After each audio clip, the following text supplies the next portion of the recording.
Okay, I think we will start. If everyone can find their seats.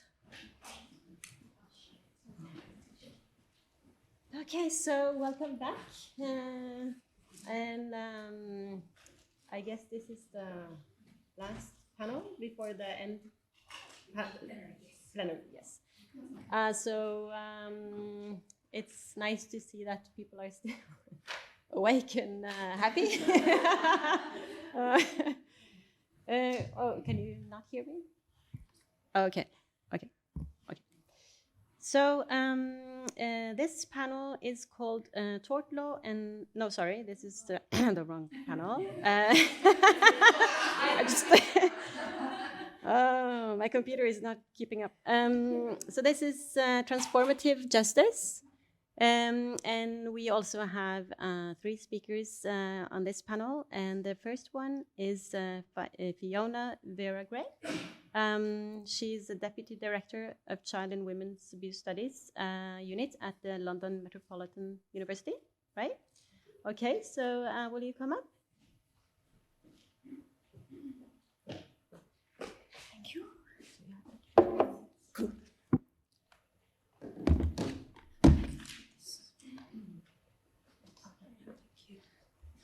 Hello, everyone. Right, I don't have a PowerPoint, unfortunately, so you can just look at that. Okay, so a lot of what... firstly, thank you, Hilda, for bringing me back to Iceland. Love it here, love being here. It's been a really interesting day so far. Particularly, it's really weird always going last as well. Not always going last, but it's weird when you go last because there's so much stuff that's happened through the day that's either resonated with what I wanted to say or made me think that I want to say different things than what I was going to say. So, yeah, we'll have to see how some of this goes now. I might do some of it on the fly. But I think one of the main things that we've been talking about today is how the failings of the criminal, or just the failings of the criminal justice system in relation to delivering violence. There you go, that's a Freudian slip. Delivering justice for victim survivors of sexual violence. It's fairly undeniable, I think, across the world. However, exactly what we do about that is the subject, which we've kind of touched on a little bit, of quite an increasingly polarised debate in feminism. Feminism loves to have quite polarised debates sometimes. And we looked at that a little bit this afternoon, so I'm not going to go into it too much, but just the idea that on one side there's a belief that the criminal justice system does have a role, and we should be working towards reform in some way, that it can be, even though we acknowledge that currently it isn't, a way to deliver justice to victim survivors of rape and other forms of violence against women through holding individual offenders accountable for the harms they've perpetrated. But then for others, the criminal justice system is not a site of justice, but a site of harm because of how it is implicated in producing injustice. And the argument from this side is around the idea that feminists should be working towards abolition, that the criminal justice system and connected state instruments are systematically, institutionally baked in, as you said, oppressive. And as such, it can't be used to deliver feminist aims. The difference between the two, as I kind of see them sometimes, is often about a difference between thinking about justice as something that's experienced by an individual in response to an individual experience of injustice or harm perpetrated by an individual or a number of individuals. And that's the traditional criminal justice model.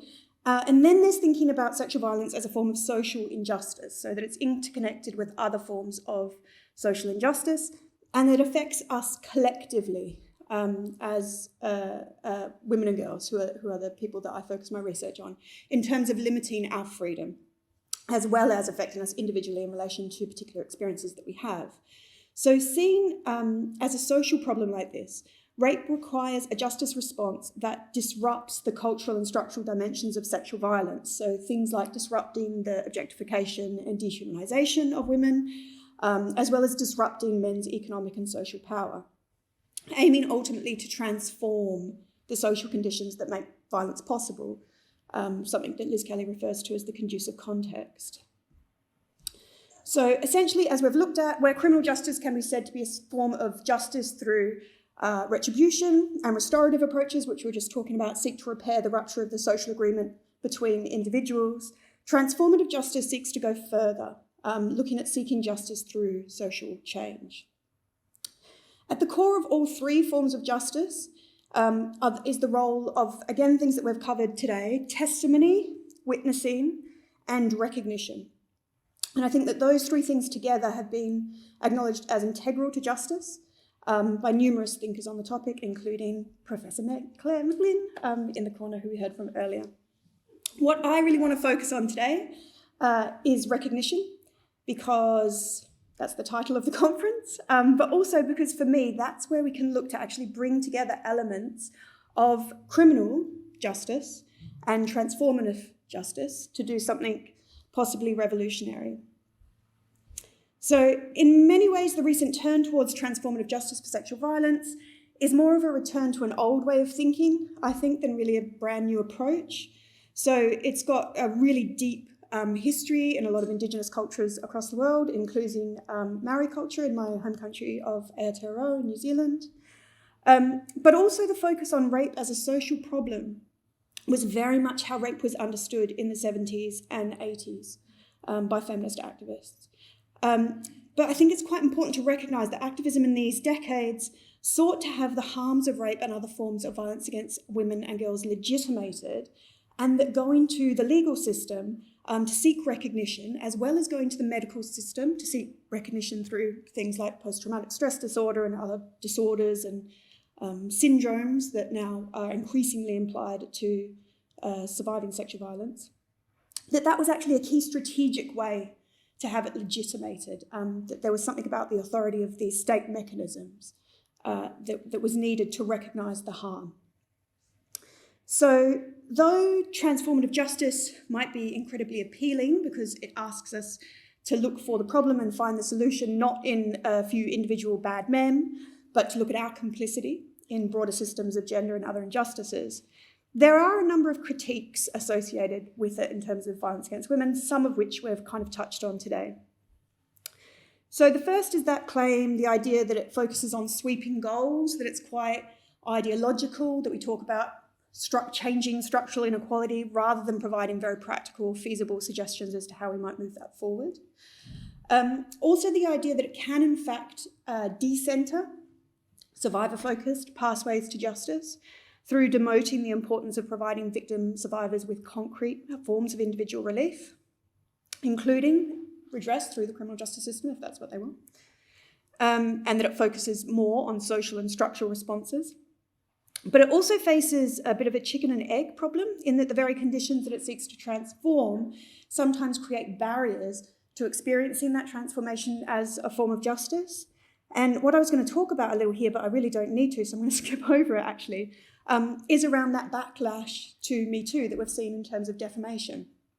That actually where that speaking out can be seen as an attempt to transform some of the conditions that make sexual violence possible, which is around shame and silencing, dehumanisation of women, that actually the backlash to that around defamation makes it difficult for people to experience transformation and for those social conditions themselves to be transformed. So we've got criminal justice on one hand, which help to legitimate sexual violence as a harm. It's pretty clear about what it is and how it works, but it's also wrapped up in understanding sexual violence as a problem between individuals and almost universally fails to meet the justice needs of victim survivors of rape. And then you've got transformative justice on the other hand, which can feel tough to pin down, might not deliver the sense of justice that many victim survivors feel they want, and it struggles to overcome how deeply embedded the conditions are that create sexual violence in the first place. So I want to think a bit about what could be in the middle between these two things. So how we could explore and expand the possibilities of an in-between space that draws on the benefits of both.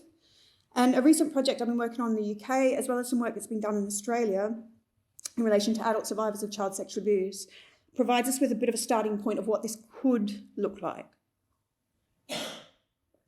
So in the UK, I've been involved in a massively unwielding research project called Operation Blue Zone Cyteria, which came about as a response to the fact that research over the past 4 decades has just shown that the majority of rape cases reported by the police in England and Wales go absolutely nowhere. They're not progressing past the police investigation stage. So it's this huge project. My research unit is focusing on what looks on the surface like it's the most boring part of the project, which is police data. Other parts are doing like perpetrators and victims, we're doing data. But it's actually super interesting because as part of that, what we got to do was look at 500 rape files, detailed rape files from the police about what's coming to them. So for researchers here, it's a bit of a dream data set to be able to get your hands on. And what we've found is that it's far from boring. It looks like not insignificant numbers of victim survivors of rape, overwhelmingly women in UK context, are not reporting to the police in terms of wanting them to investigate the case and charge the offender with the ultimate aim of incarceration. So they're not looking to the criminal justice system to deliver what we commonly say the criminal justice system is about. What we're doing and seeing instead, is that they're doing something that initially we thought about or coded as disclosure, not allegation. So the idea they disclosed to the police, but they didn't actually make an allegation. But then we thought about that more and did some really interesting kind of conversations around it and realised that actually in the England and Wales context, allege is only ever really used about rape. You don't allege burglary to the police, you report a burglary. And so we thought, oh God, look at this, we're just using this word that actually has within it the fact that the word of a victim survivor is not to be believed. So we changed that.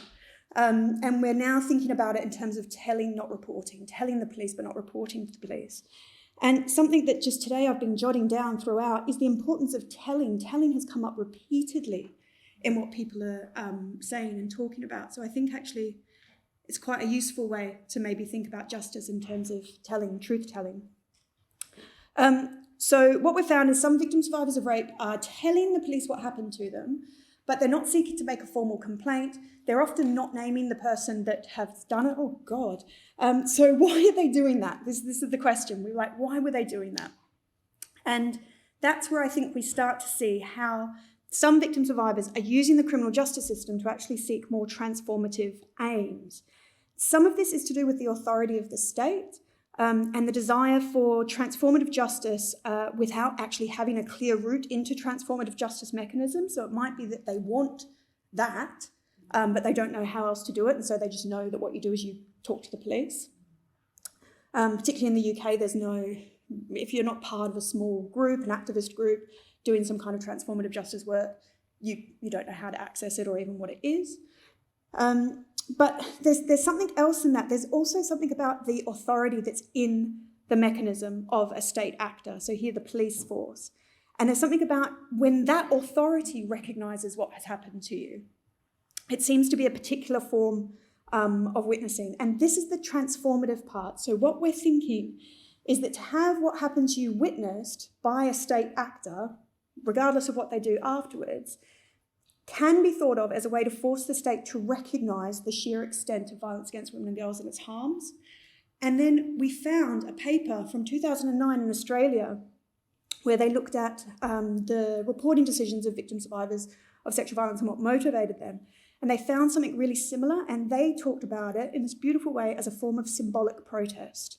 So they found that people, women predominantly, were reporting to the police in the face of a system knowing that it wasn't going to go anywhere, knowing that nothing was going to happen, but they were doing it anyway as a form of protest to say, this happened to me, you have to hear me say that this happened to me, not wanting it to go any further.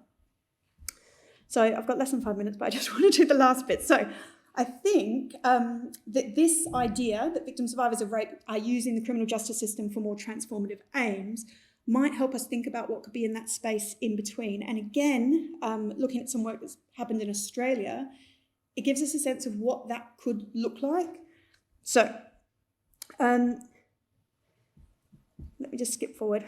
In the UK, we're coming to the end of something called ICSA, the Independent Inquiry into Child Sexual Abuse in Institutional Settings, which happened after the discovery of Jimmy Savile, who was a popular children's entertainer, turned out to be a prolific sex offender. So the government invested money in a massive inquiry into child sexual abuse. As victim survivors have been invited to come forward and give testimony, not just victim survivors who were abused by Jimmy Savile, but all adult survivors of child sexual abuse. And the testimony is not about establishing if the violence occurred, which seems to be the basis of a lot of the justice mechanisms that we've talked about today, but rather recognising the harms that it occurred. And Australia's done something similar. So the Australian Royal Commission into Institutional Responses to Child Sexual Abuse, which started in 2012 and finished a couple of years ago, ended up with over 8,000 survivors giving testimony to the Commission, both in written forms and verbal forms.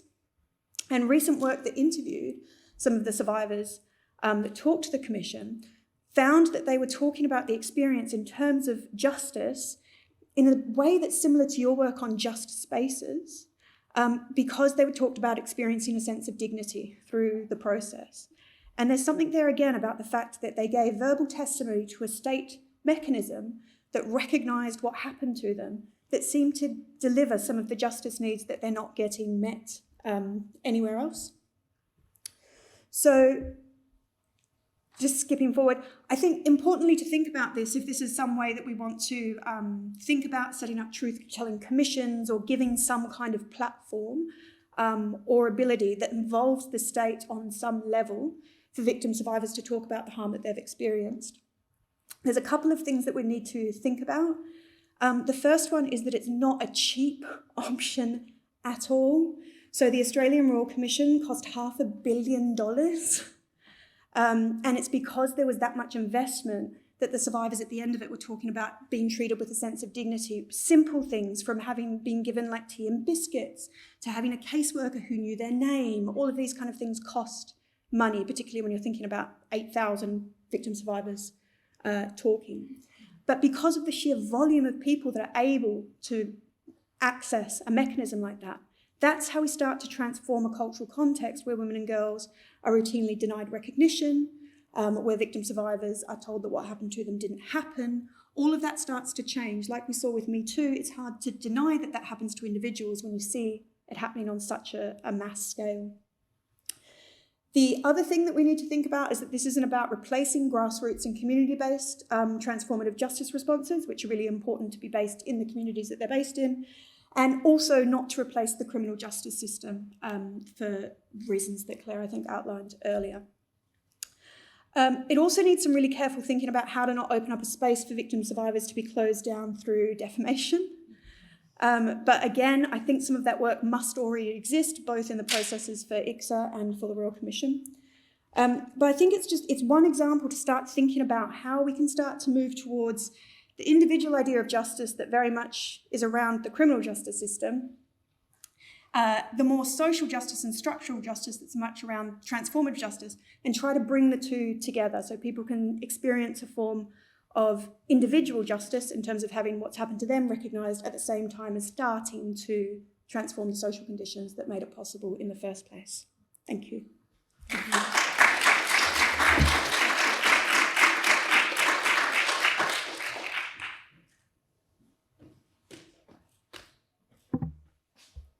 Thank you. And then our next speaker is Melanie Brazel. She is they. I use they, them pronouns. Oh, sorry. Graduate student at the Department of Sociology at the University of California, Santa Barbara. But I believe also that you stay in Germany. Yes. Yes. I can speak to that. Elin, do we have to? Just do with the keyboard. Oh, okay. Oh. Thank you. Okay. So much happening here. Okay. Yes, my name is Melanie Brazel. I am a grad student. I use they, them pronouns. I also identify using a term my colleague Ayanna Spencer coined as a survivor scholar. So I do all my work in solidarity with other survivors. And I come from the US, you can hear it from my accent, but I lived for 10 years in Berlin, and that's the bulk of where my transformative justice practice was, co-founding the Transformative Justice Collective Berlin in 2011. And that sort of snowballed into research. And now I'm primarily a transformative justice researcher. And all of my research and community engagement around my research is housed within something called the What Really Makes Us Safe project. So I want to start with a kind of a puzzle. My presentation will be somewhat US specific, and then at the end we'll kind of touch on some more transnational themes. So we've already talked a lot about Me Too and Black Lives Matter and these two movements that sort of transformed the way that we viewed violence. And I think at first glance, these often seem like to sort of contradict one another in the sense that, you know, Me Too is exposing all of this sexual violence. And even though there's a call for culture change, oftentimes the demands are narrowed to like punishment or consequences for individual perpetrators, like firing or prosecution. And at the same time, you know, Me Too is nestled within two waves of Black Lives Matter mobilization, the most recently being the uprisings in 2020, that really exposed policing and to a lesser extent prison and the entire criminal justice system as systems of state violence that systematically target communities of color and poor communities. And I think it's important to understand that BLM is not just pointing out, you know, we've been talking about the criminal justice system being sort of inadequate to survivors, but actually saying that it actively causes harm, and it also causes harm to survivors. So a lot of survivors are entering, we talk about the trauma to prison pipeline, are entering the criminal justice system as being prosecuted for sex work, for drug use, for theft, for child neglect, things like this, right? So survivors are being caught up in this kind of carceral net. And so, you know, this sort of paradox of like, okay, well, if we can't turn to the criminal justice system because that's reinforcing racist systems of control, then what do we do, right? So abolition feminism is kind of, you know, created by women of color, queer folks of color at the intersections of these two forms of harm, right? So of racialized state violence and gendered sexual violence, and saying, look, what we need to do is recognize sexual violence in the context of state violence in order to address it. So the criminal legal system, prisons and police, they don't solve rape culture, they actually reinforce rape culture. Dean Spade says, if you want to know who the serial rapist is, it's the prison, right? The prison, and we could say the border, systematically enable serial rape.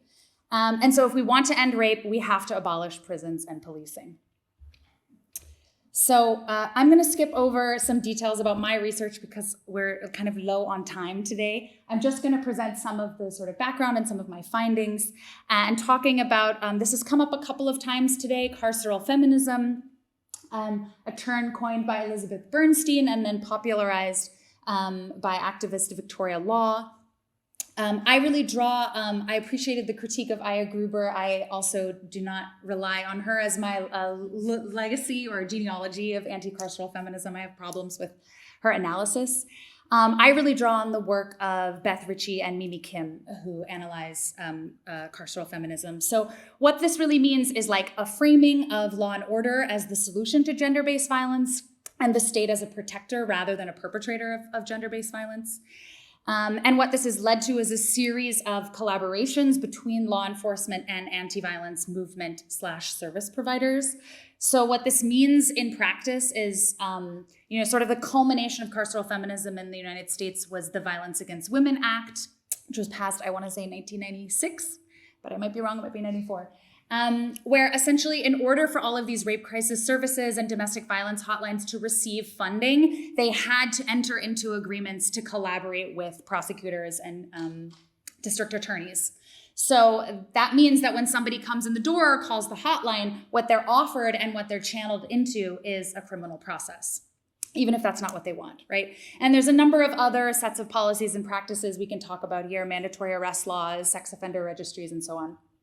And I think what's important here, and I'll talk about this more, is that what we're talking about is part of a long history of feminist collusion in and active support for racism, right? So thinking about the ways that feminist movement strategies have prioritized white cis hetero women and not thought about the collateral consequences of the sort of strategies that they choose, right? So choosing criminal justice then creates a set of problems for all the other marginalized survivors who don't have access to those kinds of privileges. So what's wrong with carceral feminism? So I talk about gendered violence as, in a sort of paradoxical way, as both an outcome and an alibi of the carceral state. The outcome is that, the state enables gendered violence. We know that state agents like prison guards and border agents perpetrate sexual violence. And as I said earlier, marginalized survivors are further criminalized by the state. There's a wonderful transformative justice organization in the US called Survived and Punished that runs defense campaigns to get survivors out of prison who have been incarcerated for defending themselves against their violent partners and abusive partners. So at the same time, gendered violence also becomes an alibi of the carceral state, right? So certain survivors who are deemed worthy of protection by the state, and this has a lot to do with the construction of white womanhood, vulnerability, as a sort of privilege that's only granted to white cis women.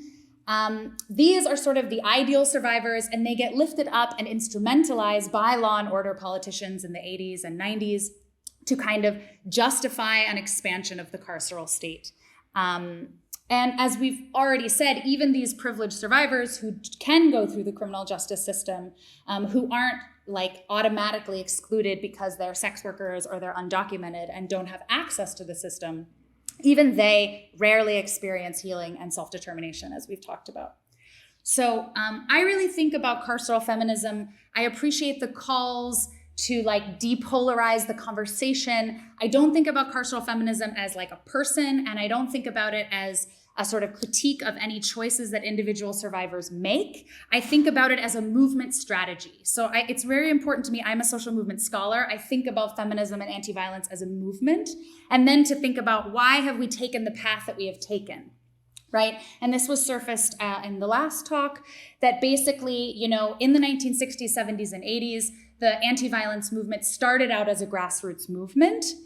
And in the process of sort of, as Beth Ritchie says, we won the mainstream but lost the movement, right? So moving into the mainstream meant that the anti-violence movement was co-opted by this sort of Reaganomics, neoliberal carceral state. And some of that was co-optation, and other parts of that were people who were like eager to, reap the benefits of this political and discursive opportunity. So I really frame transformative justice as a revitalization. I put the re in parentheses because feminist generations always have an ambivalent relationship to each other. But this is basically, it is like you were saying, Fiona, it's going back, but it's also surfacing these submerged legacies, what we call in social movements, legacies of movements in abeyance, of women of color feminism, queer of color feminism, Black feminism, marginalized voices within feminism who have always been practicing and advocating these things, but have been sort of like pushed out of the conversation. So what this means is returning to a view of a grassroots movement where we focus on systemic power, not a frame of liberal individual rights, where we do community organizing and mutual aid and not service provision, and where we are survivor-led rather than professionalized and credentialized. So a little bit more about what transformative justice is and the history of the movement. I was talking about these kind of intersectional failures, the idea that the feminist movement has sort of failed to acknowledge racism, and historically also the movements against state violence like racist policing and imprisonment have often overlooked sexual violence, particularly among the ranks of their own activists.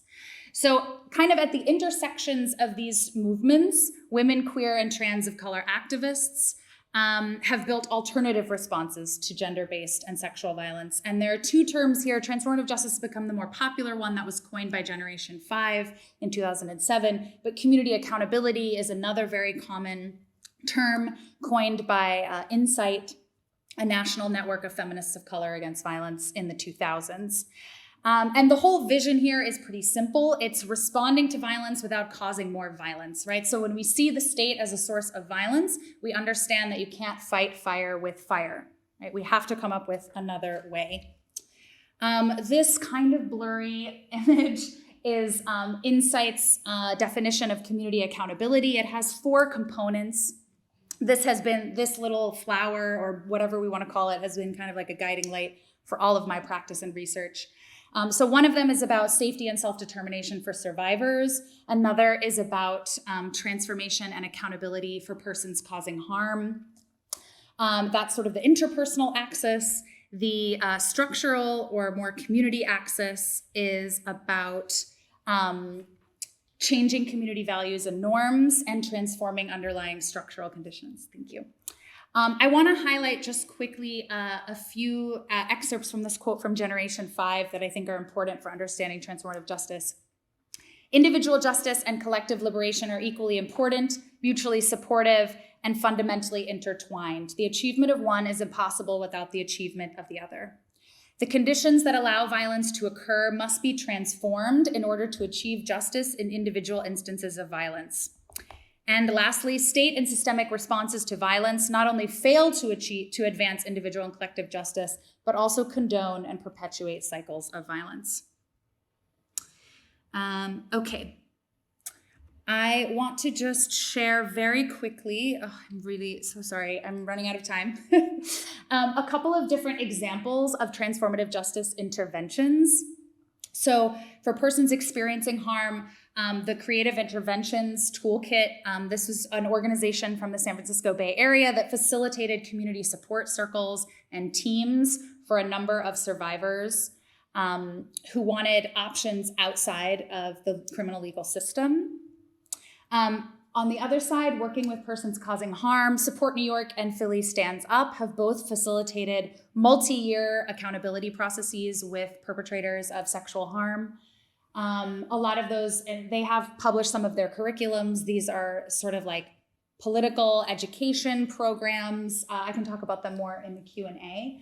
I think what's a little more interesting for us today, or might be expansive for our imagination, is these other two. So Safe Outside the System Collective is a part of the Audre Lorde Project in New York City. They work primarily with LGBTQ folks of color in New York.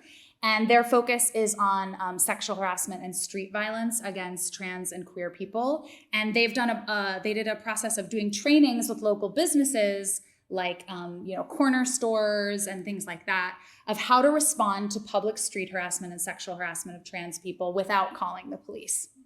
And a lot of these people, it was in neighborhoods that are mostly people of color who are like, yeah, sure, I never call the police. I just have my machete under my, under my table, right? So they were having this open conversation about like, okay, what are these different opportunities and different options that we have here? And lastly, I really love the example of Sisters Uncut in London, who try to link larger structural issues in order to highlight for instance, why many domestic violence survivors are not able to leave violent situations, right? So gentrification, a lack of public housing, and they do this through direct action tactics. So occupying a former women's prison, Holloway Prison, and turning it into a safe space for survivors, occupying or squatting unoccupied council housing, or what we in the US call public housing, and again, turning that into survivor space. Okay, very quickly, I want to talk a little bit about restorative justice and transformative justice and comparing the two, because there's been so much conversation about this, and I think that there's some value in drawing distinctions. As with carceral feminism and transformative justice, these are like heuristics, they're ideal types. In practice, things are much more blurry, and people are also just living inside the contradictions of what survivors are living through and working with them to get them what they need. In terms of politics, restorative justice and transformative justice used to be much further apart originally as sectors. I think over the years, they've grown closer together. I think restorative justice politics range from liberal reformist to abolitionist politics. Even though I agree with Elisa Biaria that we should keep transformative justice wild, I am willing to gatekeep transformative justice around the idea that it is rooted in an abolitionist politic. And what that means is that transformative justice works in community and informal settings, and sometimes in nonprofits, part of the nonprofit industrial complex, but that transformative justice does not work in state settings. So restorative justice, if you want to work in a school or in a prison, that's restorative justice. Those are more institutionalized settings. And I think another important element is that restorative justice, even just the terminology itself, restorative suggests a return to a previous state, and transformative highlights the reality that there never was a previous harmony to return to, but we've always been living in conditions of oppression and harm that have to be changed. I will say briefly, I think there are some important critiques of restorative justice. They both have to do with co-optation, which, as you can see, is a preoccupation in the transformative justice movement. One is that many restorative justice practitioners draw inspiration from and also legitimacy from indigenous practices, but often without a politics of indigenous sovereignty or solidarity and without real collaboration and control by indigenous people. And similarly, a lot of restorative justice work, just like the anti-violence movement, started out in a more grassroots space and over time was co-opted into the criminal legal system as a diversionary method. And as a result has, experienced that criminal justice drift that we've been talking about today. I would love to talk about transnational transformative justice with you at the final panel. I'm so grateful to y'all for organizing this conference. I think it's an amazing example of engaged scholarship. And so thank you. Oh, and if you want to be in touch. Thank you. Thank you. And now we will have our last speaker, Torstein Einarsson. Yes. Social media and podcast host and education activist on masculinity. Thank you. Should I take this? I think I have to use it to change. Okay, perfect. Oh, my brain is exploding. And I think I have to give you one disclaimer because I've never done public speaking in English. Therefore, I might accidentally use and definitely use wrong words that Google Translate gave me. I'm sorry about that. Men and accused offenders were mostly absent and anonymous in women's stories of violence and harassment during the height of the Me Too movement in Iceland, late 2017. In 2021, however, alleged offenders were increasingly being named, including many popular, powerful, and well-known celebrated good guys. It might seem like something is changing and transforming, but is it really? Again, my name is Thorsteinn. I have a master's degree in gender studies from this university, and I work as a speaker and consultant on equity and diversity with focus on masculinity, socially and personally constructed, in relation to communication, attitudes, and values in social environment at workplaces and schools. I was asked in this short talk to reflect upon what's been going on in Iceland the last couple of months and years regarding sexual violence, alleged abusers and survivors in context of transformative justice. I will put focus on the reaction and discourse of alleged offenders and consequences for those who have been mentioned as abusers. I am here first and foremost as an activist, not as an academic, and I am here as the host of the social media called Karlmennskan or masculinity, where I am focusing on hegemonic masculine ideas, male entitlement, privileged and positive masculinity. Mentioning privilege, I have to acknowledge my own. I got here with a glass elevator to a big conference in the main hall at the University of Iceland.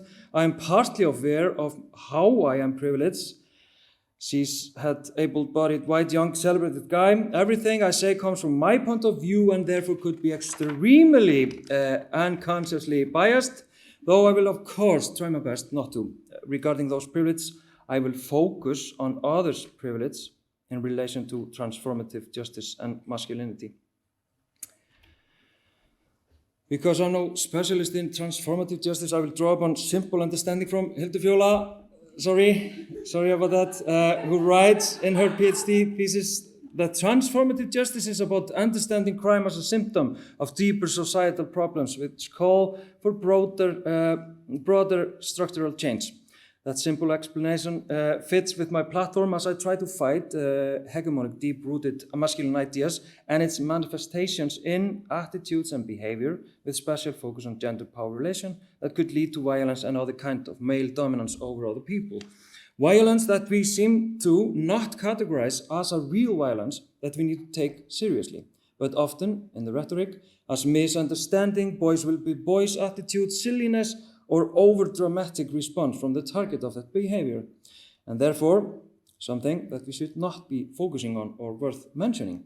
And therefore it should not lead to any consequences for alleged offenders, which is in itself, of course, part of the dominance and the main problem. And I quote Hildefjóla again, a transformative justice approach needs to incorporate an understanding of the gender power relation within which such violence takes place and how it is connected to ideas about masculinity and femininity. So, because I'm mostly an activist with a lot of male privilege, trying to get other privilege to understand and transform their masculinity to be more inclusive, which I call, after Connell and Messerschmitt, positive masculinity, I will give you my simple, again, definition of positive masculinity. Positive masculinity is, as I understand it, accountable attitude, values, and behavior by men which has positive consequences for themselves and their society. That means taking a clear stand against manifestations of toxic and hegemonic masculinity. For example, understanding gender power relation, practicing emotions or vulnerability, holding friends accountable for sexist, racist, and homophobic phrases, and so on, depending on their culture and environment. That's my definition part. I will now reflect on what has been happening last couple of months and years regarding sexual violence in context of transformative justice and positive masculinity. Since Me Too movement started in Iceland late 2017, we have seen a lot of earthquakes in rhythm to literal earthquakes and small eruptions. Strong light has been put on male dominance, harassment, violence, and entitlement after thousands of tireless but exhausting women's exposure of their traumatic experience.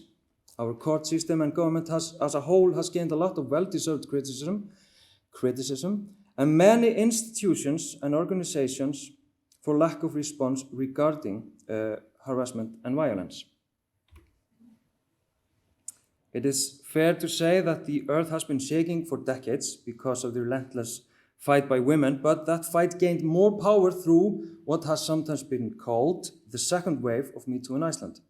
Following rumors about the most popular podcast host in Iceland, about him beating a sex worker.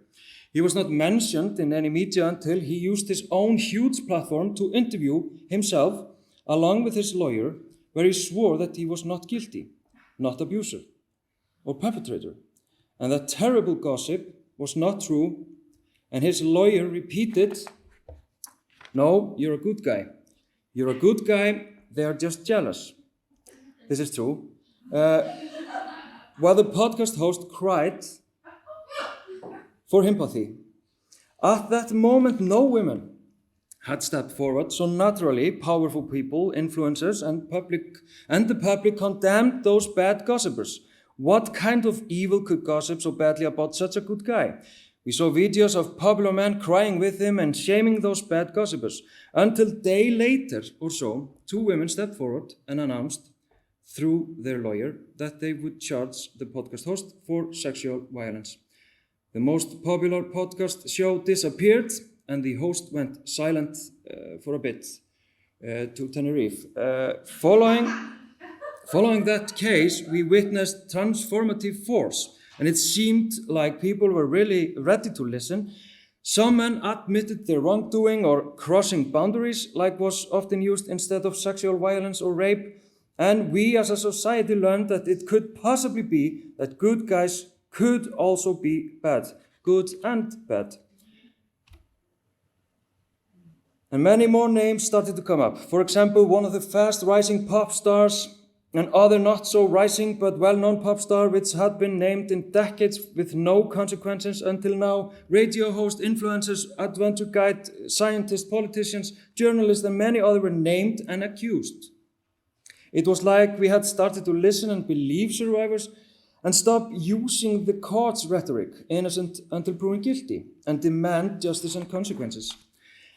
In that spirit, two big cases came up, one related to our Viking club's heroes from the Icelandic national soccer team that started to gain media attention after two articles from so-called bitter, man-hating and way too radical middle-aged feminist and my friend Hanna Björg, articles accusing the Football Association of Iceland to silence alleged group rape by two of the Icelandic national team members.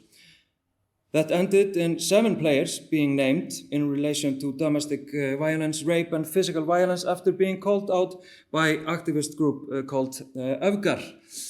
The other big case was related to a story from a young woman that came forward in a feminist podcast show called Eiginkonur, hosted by Edda Falak, famous activist here in Iceland, and she accused big businessmen and famous media persons of sexual violence.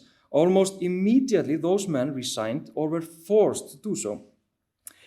Enormous change in few months from the crying podcast host that gained a lot of empathy for 2 days and to a real consequences, real transformation and justice, or what?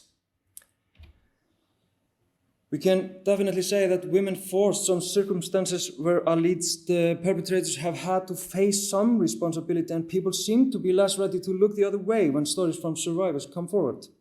It might look like we were heading somewhere close to meet social justice, where survivors were believed and not cancelled, and so on. It might look like we were close to transformative justice, but that has not happened. For the context, at the same time all this I have mentioned is happening, Jordan Peterson is speaking in front of a sold-out event celebrated for his courage to fight social justice warriors and PC culture, flourishing rhetoric about cancel culture. Andrew Tate is the most influential social media person by young boys in Iceland, and powerful old and young men are bathing in benevolent sexism and hate against radical feminists fighting for justice for survivors, or hate against me for only talking about masculinity. And these forces are not putting pressure on alleged offenders to take responsibility. So most of them did not. Almost every single one of accused offenders have used the same script, the same recipe, which is denying everything, and it seems like they are answering the monster myth. There are no monsters. Therefore, they can't be capable of doing such violence. And the benevolent sexist phrase often follows, "I love women." And that recipe seems not to be outdated. Only last week, accused offenders in one political party used the same script and added that the accusation against them was not as it seemed. They explained that it was just a joke, those women are crazy, too sensitive, and so on. We know this script already. Okay, we repeatedly are seeing the same script being played out by accused offenders. By denying everything, the narrative is turned upside down, and survivors and activists demanding changes are threatened. They are the real offenders. We know first-handedly and from researchers and from experience from survivors that many abusers are no monsters. Of course some are, but they are often good and bad. They are friends, colleagues, they do good stuff and bad stuff. And I really believe many of our alleged sexual abusers, when they deny the intentions of what they are accused of, I believe that they often do not have the intention to rape, abuse, or harass. But I believe their intentions are to get their will, to touch, to say, or do what they wanted, because they are entitled to it, regardless of consent or gender power relation. But that is exactly what makes the difference between good and bad sex and sexual violence. The male entitlement, lack of empathy, lack of understanding of power structures and gender power relation and separation from responsibility makes perfect situation for violence. And those accused, they can't choose. They have the power to choose, to take responsibility, and unfortunately, they often use the power not to. Most of them choose not to admit or meet their actions with accountability. Instead, they took the narrative, gaslit, and explained everything away, or waited, or are waiting, in silence, or went to Tenerife. If we take a look at the consequences those alleged offenders met, there are none of them that got convicted that I can remember, and really few of them were really cancelled, like people think of by only mentioning alleged offenders. When I say cancelled, I mean they have not gained their status back and were held accountable in some way. The podcast host I mentioned, who cried for empathy with his lawyer, he went silent, on Tenerife for a few months, and he has now one of the most popular podcast show again, and has been proven not guilty, as people often seems to think about cases that do not lead to sentence or conviction. The chairman and the board members of the Football Association of Iceland went away, and some players did not play for a few months, but one of the players who were mentioned in relation to group rape is now back in the national team and is the captain again, because charges were dropped. One of the rising pop stars that went silent for a few months released new single last Friday in collaboration with one of the most legendary Icelandic rock and pop musicians. But he is one of very few that admitted doing something wrong and used a bit different script. Maybe a bit of hope there, but also some problems. So it seems like most of the cancelled one is heading back or waiting to take their move back to normal. I truly believe that women's movement and those traumatic experiences we have heard from women and are putting pressure on broader societal change for transformative and social justice. They are challenging male entitlement, empathy, toxic and hegemonic masculinity, and giving us, men and boys, the opportunity to choose accountable, positive masculinity. But we need to address the responsibility institutions, organizations, and companies have regarding social and transformative justice. We have seen too many times the lack of responses hidden behind rhetoric of the court system, like nothing has happened until some, probably male judge, say so. We need other criteria based on something else than the court's rule, because we are not the court. Maybe we are heading there slowly. More and more people are holding people and organizations accountable for lack of response and calling out sexist and gaslighting attempts. And I also believe in the power of privileged individual men regarding this transformation. I think if enough men choose to take a clear stand, learn about their privilege, masculinity and gender power relation, we would see a lot of changes and transformation. I'm not sure if privileged men are the key players in this transformation, but I'm convinced that if we as a society make positive masculinity the type of masculinity men will want to choose to relate to, then we will see less of them intentionally or unintentionally abuse their power and use violence. And I'm sure that would definitely not prevent transformative justice. Thank you. Yeah, over.